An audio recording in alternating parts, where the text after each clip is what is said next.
Second, the evidence shows that these same youth can succeed in school and life if they get an excellent education, they have stability, adult connection, life skills, and social emotional supports.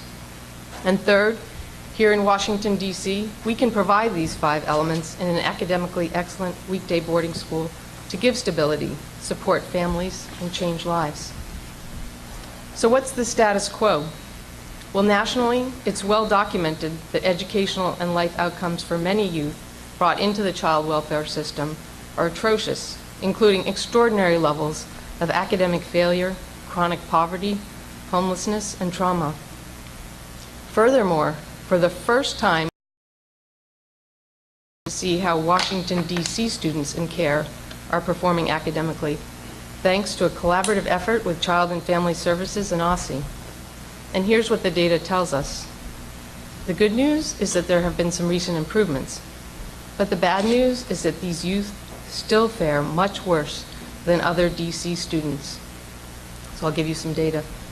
2/3 of middle schoolers and 3/4 of 10th graders are at basic and below basic.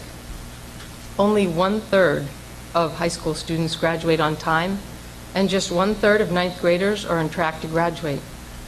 And among those who do graduate, only 1/5 at most enroll in 2- or 4-year colleges, and very few complete. But these students are born with as much potential to learn, achieve, and contribute as their peers.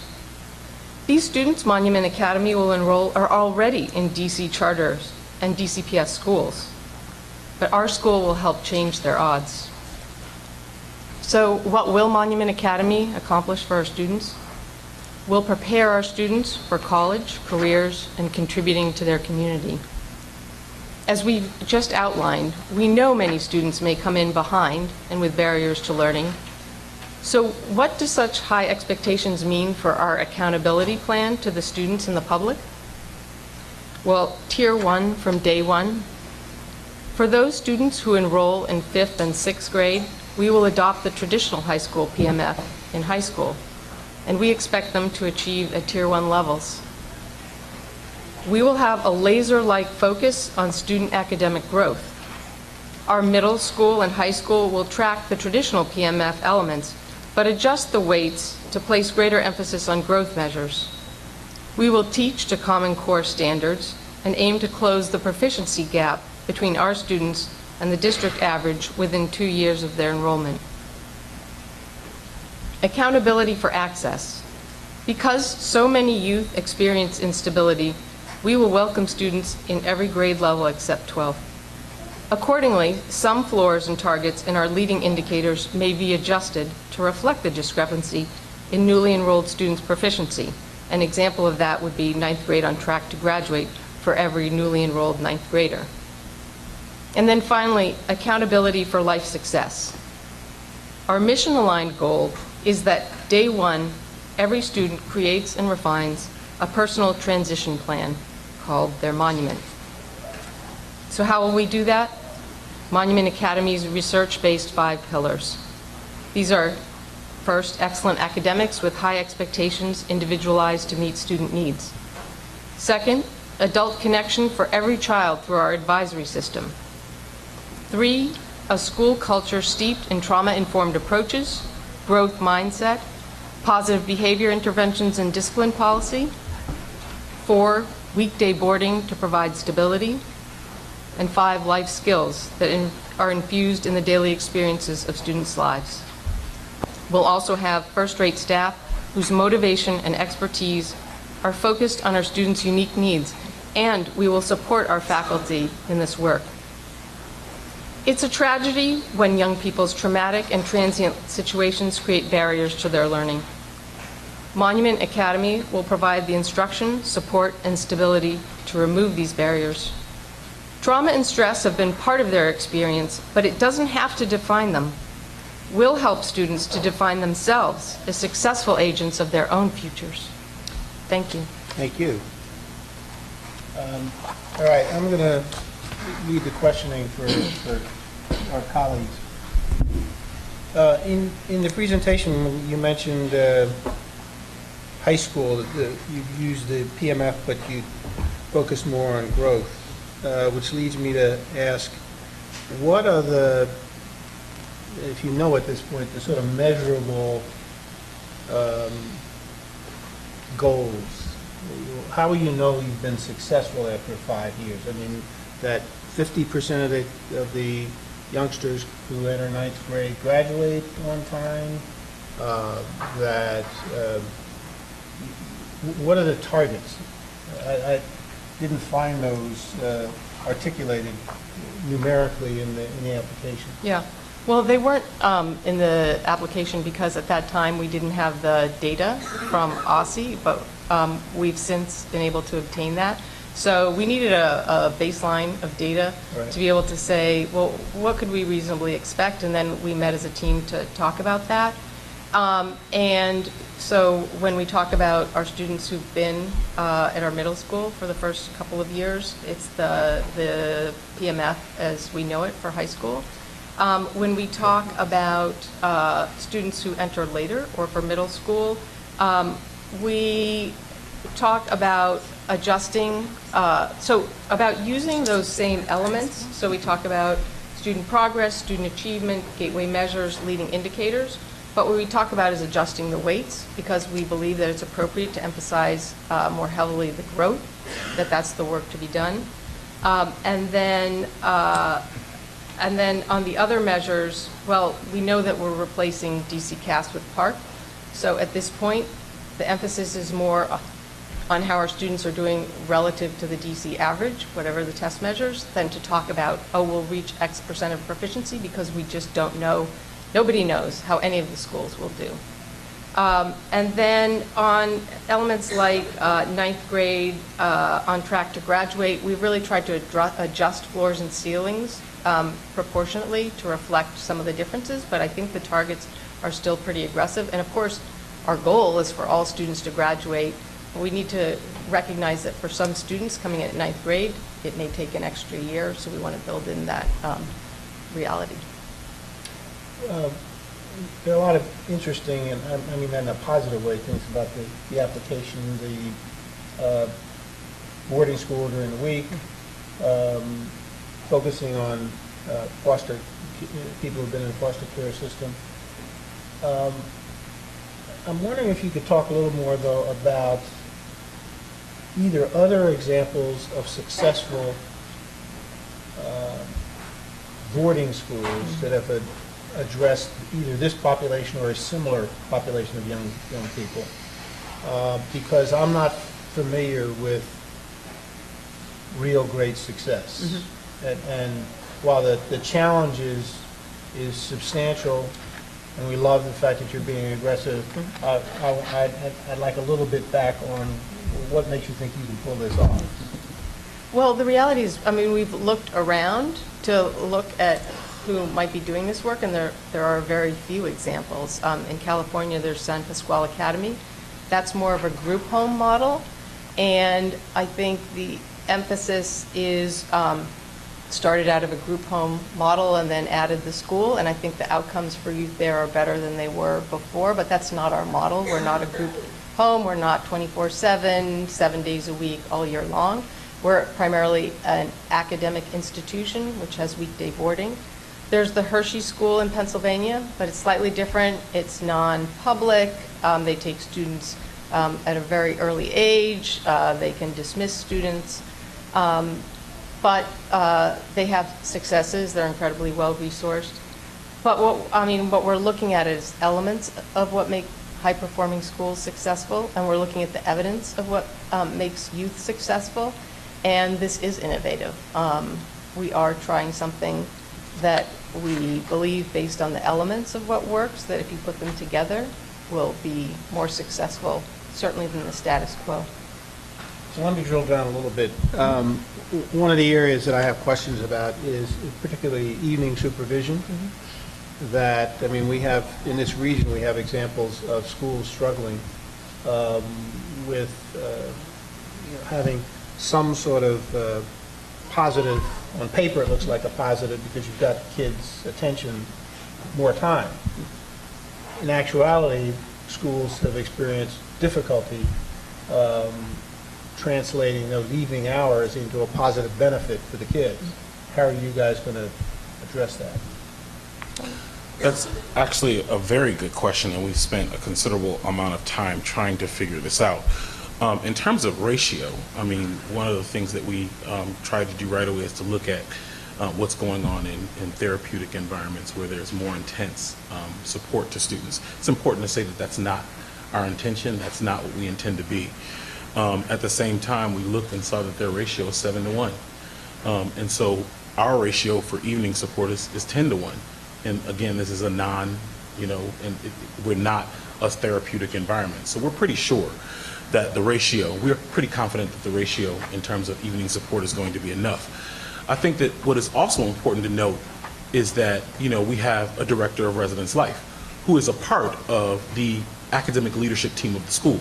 So working very closely with the principal, who will serve as the director of academics for the first 2 years, as well as the director of well-being, who is a psychologist, and 2 social workers during the day, a social worker during the evening, plus 2 resident advisors. All that team together will be building out the academic program for the entire school and also building out the residential program. So it is not a program where you will see that there is an academic component and then a place where kids go to sleep. The residential program is actually designed to specifically take elements of the day program and build them into the evening. So some of the programming that's put in place to support the one of our pillars is social and emotional well-being. A lot of that is going to take place during the evenings. The reading, a lot of the additional support that students will be needing, that will be provided during evenings. So we don't see the residential program as a program unique unto itself. It is indeed connected to the day program, and the fact that the director of residence life and the social worker during the evening is connected to the same academic leadership team that's leading the school during the day is one way to make sure that that continuity goes on. So I just have one other.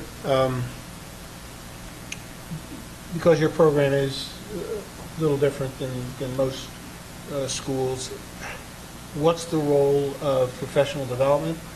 Because I imagine you're going to be recruiting teachers from this area, and I would hazard a guess that most of them are not going to have been in this sort of situation before, so how are you going to approach professional development? Again, an excellent question, and a question that we spent quite a bit of time talking about. Professional development is, as with any school, is incredibly important to the success of the school.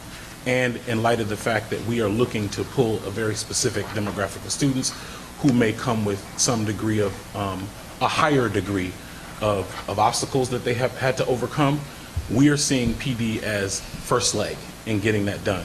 One, we're putting together an extremely rigorous process for bringing in teachers that will focus on whether or not they have the belief and mindset necessary to be able to work with this population.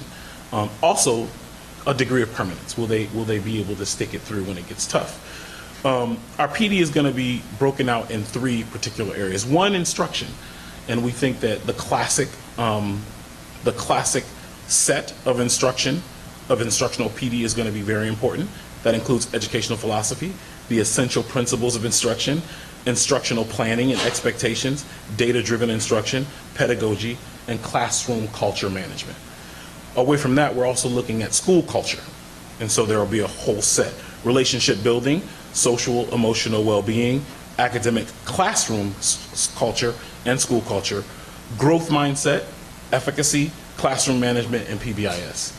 Then there is a third set of PD that's probably a little bit more unique to the program, and that's trauma systems support, adult psych and emotional well-being support, and then self-regulation within the conflict cycle, because that's something that we expect that will be very unique, and that our professionals will need that support.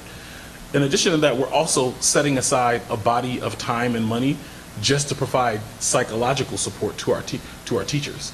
So in the same way that we'll be providing emotional and social and emotional support to the students, we'll be providing that exact same support to the professionals to make sure that we come to understand what their needs are, what they're struggling with, and that we can do just-in-time support to them, but also give them counseling to be able to continue to do this work. Yeah, thanks. I had some questions to really follow up on the chairman's. Feel free to keep your answers succinct if you feel appropriate. First, to follow up on his staffing question, if I read the budget correctly, I saw one, so year one would be 40 students, and I saw one special ed director. Is that right? Could you explain that? That is right. That is correct. It's important to mention, though, I mean, we have done some pretty significant research around projections in terms of the students who will be coming. 40 students, of which we expect between 16 and 20 will have an IEP, will be students with disabilities. That caseload is a very normal caseload for one person to handle. And what is important to say that we also have a director of well-being who is a psychologist who will be handling the compliance piece, in addition to a teacher who will be handling the implementation across the classrooms. And there's one other piece I would mention too. So it's also about flow. And we expect when students enter the school that we will undertake a lot of reevaluations of students. We have a different approach and a different culture. We intend to do a lot of push-in work, and it's probably the case that we will want to reevaluate a lot of those students and change the IEPs to reflect our approach. And so we expect to contract out extra support when we're doing the reevaluations and redoing the paperwork. So there's the ongoing work, and then there's that kind of lumpy piece to the work. Okay. To follow up another of the earlier questions, so much of the instructional program seems to be student-centered and personalized, and I didn't see a lot of your teachers and all of the adults in the building are working long days, and I didn't see where the time to organize and discuss and plan with those student-centered and personalized aspects would come. Well, we certainly get that in order to accomplish this work, they need time to plan. Each of the teachers have a regular instructional day. Those teachers don't stay with the program overnight. There's an overnight staff that deals with that.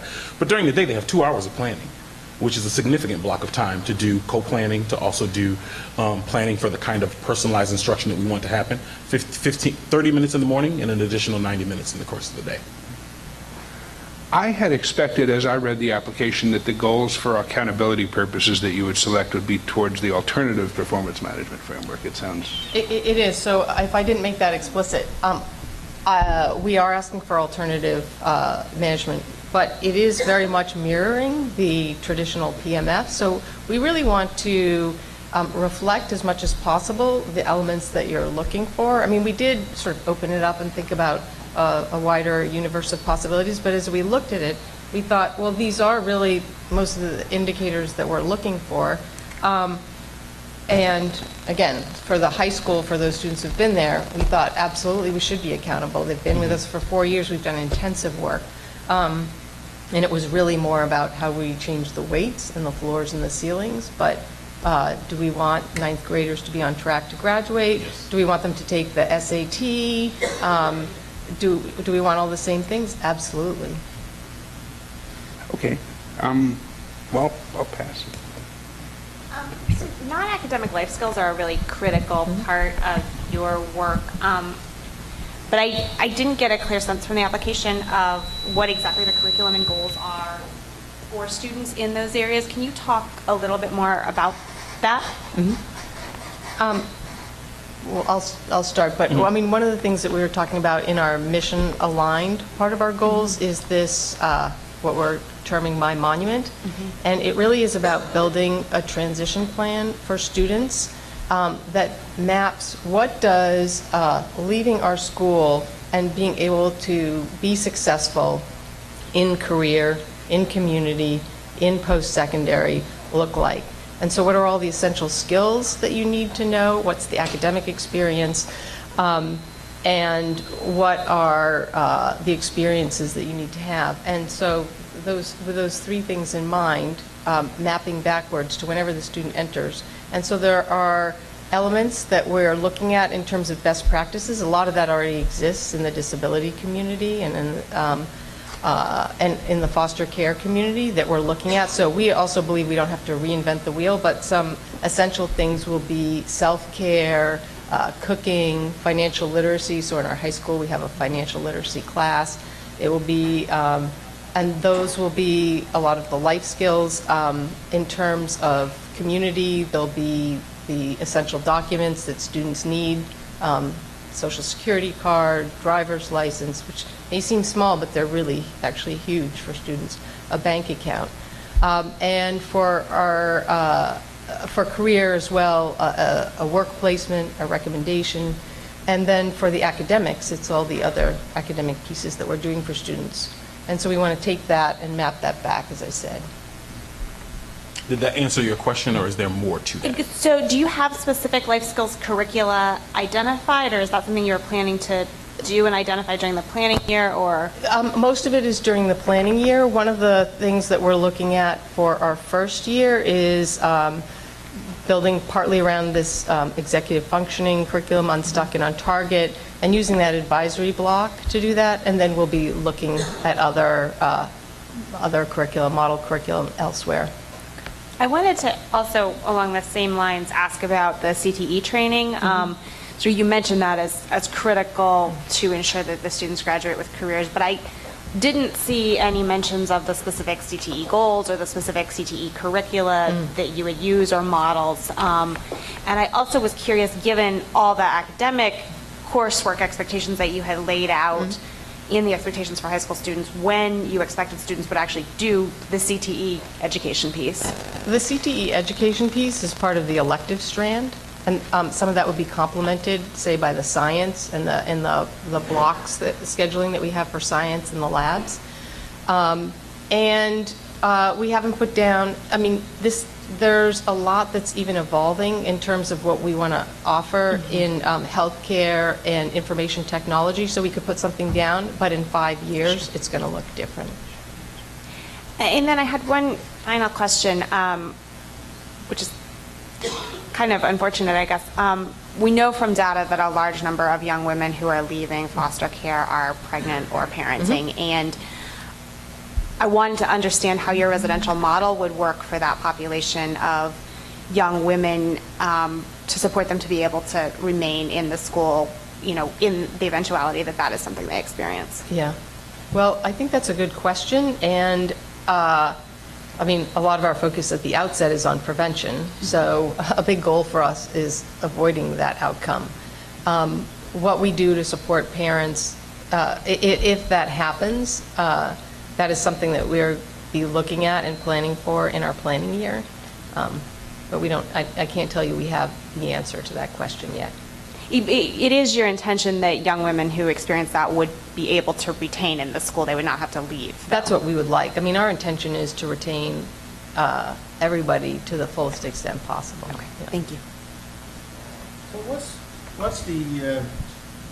what's the analog of parent engagement, since a big part of your population is going to be people coming from foster care?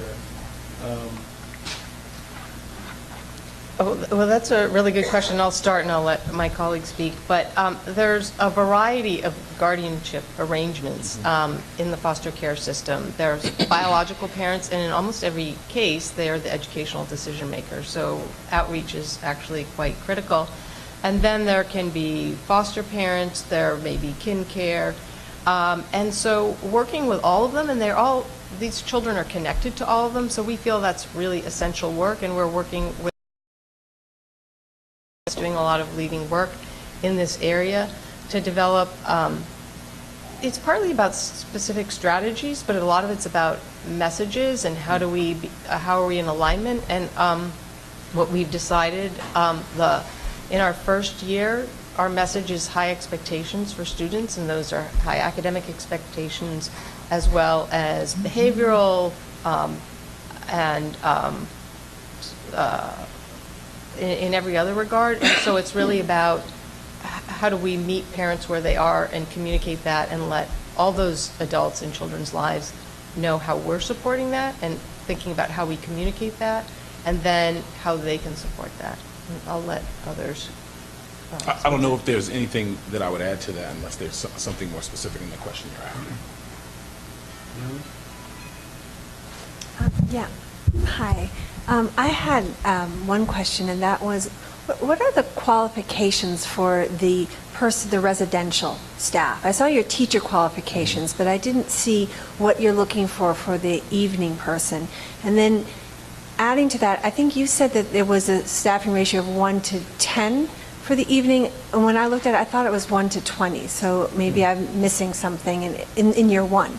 And then, so my experience, I taught at Seed for a couple of years, and I just wondered how you were planning, sort of if you talk to people at Seed or schools that have a day staff and a night staff, and if you were intentionally building any time to share between the two staff. So it's a three-part question. No, there's tons of time for them to share. As a matter of fact, I would reiterate that the social worker is working with the day folks, and that is, so let me take the ratio question first.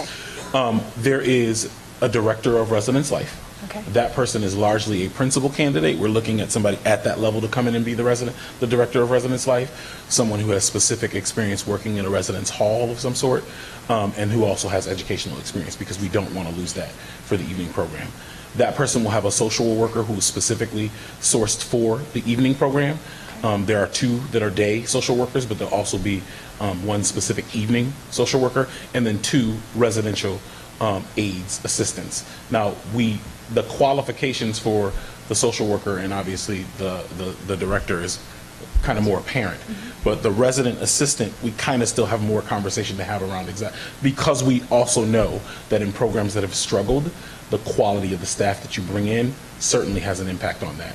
And there's a certain amount of training and development we can do for everyone, but if they're coming from the right core, that supports. So I don't know that we have a specific body of qualifications, criteria for how we select the resident aides, because we are so focused on the leadership and that social worker who will really be directing what happens, and we'll also have those other 2 people to assist and support implementation. Yeah, I would say that we have been in conversations with some different potential avenues for those other 2 individuals. One is Catholic University has a school of social work, and there may be students who are qualifying for master's degrees or other graduate programs. And then there's an organization that recruits people across the faith-based community. It's non-denominational in effort, but people who really want to be involved in this effort. There are students at Georgetown in graduate programs as well, working on psychology. So those are the kinds of avenues that we're exploring. Thank you. Okay, well, thank you very much. Appreciate your application. You didn't get to ask Charles a bunch of questions. But he was ready for them. Yeah. It's important to say, he was ready. And again, thanks for the application, and thank you for coming in and answering our questions. And good luck to you. Thank you. Thank you.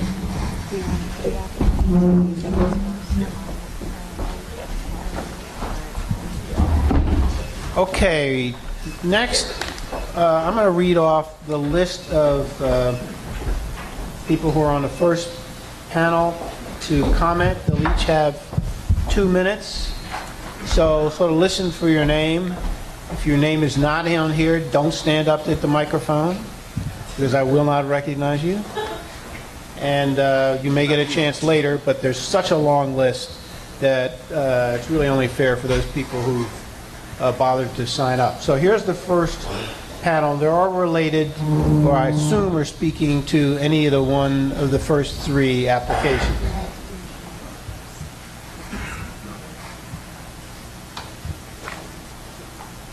No, I don't. Colleen Stevenson, Kenya Raymond, Leah Young, Lakita Long, Frank Cross, Kelly Sherrill, Veronica Williams, Susan Gross, Susan Stevenson, Kathleen Herbeck, and Jennifer Goost Leonard.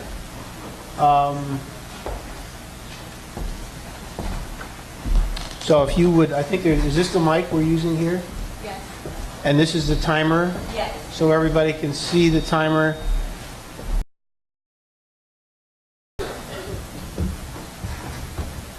And if you don't finish, feel free to send it to the Washington Post. No, feel free to leave it with us, with our staff. Do you want us to I would like that, please. Colleen Stevenson. No Colleen Stevenson? Kenya Raymond? Okay. So I'm an educator parent. My daughter has been a student for 2 years. Educare, it has a very successful rate for the educational. I think for Educare to become a charter school, it would help it financially for the kids to grow and explore outside of the school, being that they can go on field trips and do things outside of the school.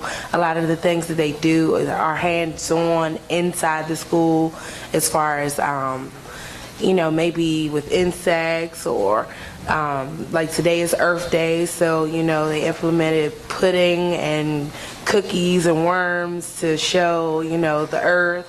They do things like that, but I want them to be able to go outside of the box and let them see what's at the museum or what's at, the arboretum, stuff like that, just to explore outside of school. School is not the only place that you can learn. Everywhere you go is a learning opportunity. So I think Educare should